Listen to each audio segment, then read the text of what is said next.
Hello everyone, this is question number 3 of exercise 6.5 and question is a 15-meter long ladder reached a window 12-meter high from the ground on placing it against a wall at a distance A.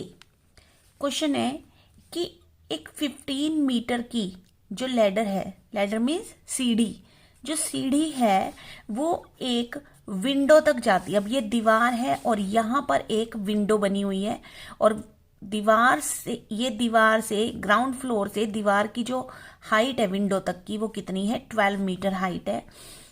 And और इसका जो distance है यानी कि इस wall से इस ladder का जो डिस्टेंस है वो a है। So find the distance of the foot of the ladder from the wall. तो हमें इस a की वैल्यू फाइंड आउट करनी है, यानी कि वॉल से इस लैडर का जो ये डिस्टेंस है ये आपको फाइंड आउट करना है। अब हमने यहाँ पर ये क्वेश्चन ड्रॉ किया। सो इसमें ये लैडर है और लैडर की जो लेंथ दी हुई है वो हमारे पास है 15 मीटर और ये एक वॉल है। अब वॉल कैसी होती है, बिल्कुल स्ट्रेट होती है ना। तो वॉल जो है वो 12 मीटर हाइट है इस वॉल की और ये जो लैडर है ये यहां पर एक विंडो है, खिड़की है, यहां तक ये लैडर जो है वो जा रही है और ग्राउंड फ्लोर से इस विंडो तक की जो दीवार की हाइट है वो 12 मीटर है और ये जो वॉल है और ये जो लैडर है इसका जो ये बीच का डिस्टेंस है वो a है, करेक्ट। अब ये जो वॉल है ये देखो बिल्कुल स्ट्रेट है, बिल्कुल स्ट्रेट होती है ना वॉल, तो यहां पर कितने डिग्री का एंगल बन रहा है हमारा, ये 90 डिग्री का एंगल बन रहा है क्योंकि बिल्कुल स्ट्रेट है वॉल, इसलिए यहां पर 90 डिग्री का एंगल बन रहा है। हाइट जो होती है, जहां पर भी हाइट होती है वहां पर 90 डिग्री का एंगल बनता है। तो अब हमें ये डिस्टेंस निकालने के लिए, अब क्योंकि as we know this is a right angle triangle and in right angle triangle we will use Pythagoras theorem। जब भी आपके पास एक right angle triangle होगा तो हम कोई भी वैल्यू आपको फाइंड आउट करनी है, कोई भी साइड आपको फाइंड आउट करनी है, उसके लिए हम कौन सी प्रॉपर्टी यूज करेंगे, पाइथागोरस थ्योरम, करेक्ट। अब ये Pythagoras theorem, so now in this figure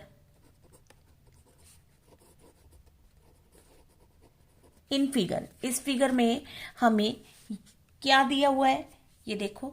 अगर हम देखते हैं हमारा राइट एंगल ट्राइंगल और ये पाइथागोरस की प्रॉपर्टी क्या होती है, तो ये लेट्स सपोज कि ये एक राइट एंगल ट्राइंगल है, ठीक है, ये राइट एंगल ट्राइंगल है। अब राइट एंगल ट्राइंगल जहां पर भी 90 डिग्री का एंगल होता है उसकी जो सामने साइड होती है वो बड़ी साइड होती है, ठीक है।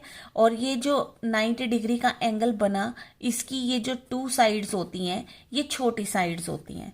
तो इसका मतलब ये जो बड़ी साइड है, लेट्स सपोज कि ये A है, ये B है और ये C है, तो पाइथागोरस थ्योरम के अकॉर्डिंग क्या होगा कि जो बड़ी साइड है उसका स्क्वायर इक्वल होगा किसके, ये जो 2 साइड्स हैं इनके स्क्वायर के सम के इक्वल होगा।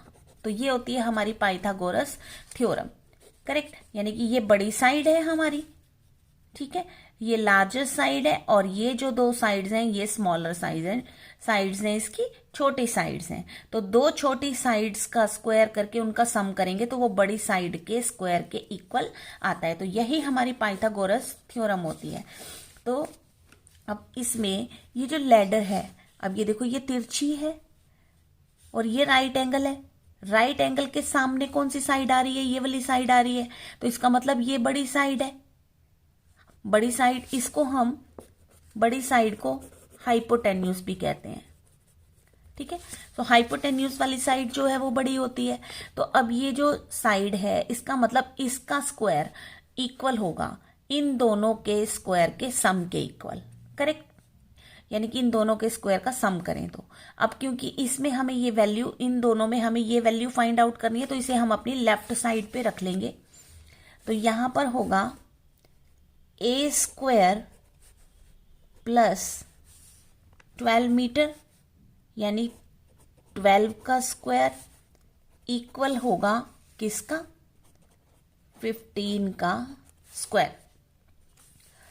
अब ए स्क्वायर तो इधर ही रखेंगे इक्वल टू में 15 का स्क्वायर। अब क्योंकि ये +12 का स्क्वायर है, अब हम इसे ट्रांसपोज करके यहाँ पर 15 स्क्वायर के पास लेके आएंगे। तो यहाँ पर ये प्लस का साइन है, जब हम इसे ट्रांसपोज करेंगे तो यहाँ पर आकर ये क्या हो जाएगा 12 का स्क्वायर। करेक्ट। अब ए स्क्वायर 15 का स्क्वायर का क्या मतलब हुआ 15 × 15 और 12 स्क्वायर का क्या मीनिंग हुआ 12 × 12। Now we will multiply them. 15 15 होते हैं 225 एंड -12 12 144। अब यहाँ पे हमें क्या दिखाई दे रहा है माइनस का साइन, तो let them minus. So here we will write 225 and then we will subtract 144 from it. So here sorry 5 में से 4 माइनस हो सकते हैं, 1 आया। 2 में से 4 माइनस नहीं हो सकते, so here we will write 12. now here 1 12 में से 4 माइनस करें, take away 4 from 12 that is 8. so and 1 में से 1 मार्क किए 0, so 81. here we will write 81. now a square means a multiply a and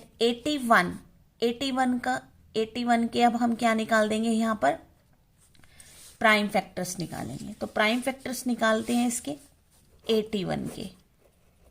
तो अब 81 में 81 किस नंबर से जाएगा 2 से तो जा नहीं सकता क्योंकि लास्ट डिजिट 0 2 4 6 8 नहीं है। अब देखते हैं क्या ये 3 से जा सकता है। 3 का रूल क्या होता है कि जो भी आपको नंबर दिया है उसके डिजिट्स का सम कर लो, यानी कि 8 + 1 कर दो तो ये कितना आ गया 9 आ गया। और 9 को अगर हम 3 से डिवाइड करें तो ये पूरा डिवाइड हो जाता है। तो इसका मतलब 81 3 के टेबल से पूरा डिवाइड हो जाएगा। अब कितने से होगा देखो 3 2 6 एंड 3 7 21। अब यहां पर आप डिवाइड करके इसे देख सकते हैं। अब 81 को अगर हम 3 से डिवाइड करें तो 3 2 6, 8 में से 6 गए 2 आया, ऊपर से उतारा 1, 21 हो गया। 3 7 21, तो 27 से चला गया। अब 27 अगेन 3 से डिविजिबल है, कितने से 3 9 27। अगेन 9 भी 3 से डिविजिबल है, सो 3 3 9 एंड 3 से अगेन ये 1 पे डिविजिबल है ना। तो अब ये इसके जो है ये प्राइम फैक्टर्स आ गए, तो हम इनको यहां पर लिख लेते हैं 3 × 3 × 3 × 3। अब ये a स्क्वायर, ये देखो ये क्या है a × a, that means pair है। और यहां पर भी हमारे पास 2 पेयर हैं ये, ठीक है। अब हमने क्या करना है, सिंपली पेयर में से हमें 1 लेना है, यानी अगर ये पेयर है तो इसमें से हमें एक a ही लेना है, ठीक है। और यहाँ पर भी जो पेयर्स बने हुए हैं उनमें से सिंगल वैल्यू लेनी है। तो यहाँ पर पेयर में से हमने एक ले लिया और इस पेयर में से भी हमने एक ले लिया, तो a की वैल्यू कितनी आ गई 3 3 9, करेक्ट। अब यहाँ पर क्योंकि हमारा जो क्वेश्चन है वो मीटर्स में है तो हम आंसर के साथ भी मीटर्स को लिख देंगे। अब दैट मीन्स ये जो लैडर का और ये वॉल का बीच का डिस्टेंस है वो कितना आ गया 9 मीटर्स आ गया।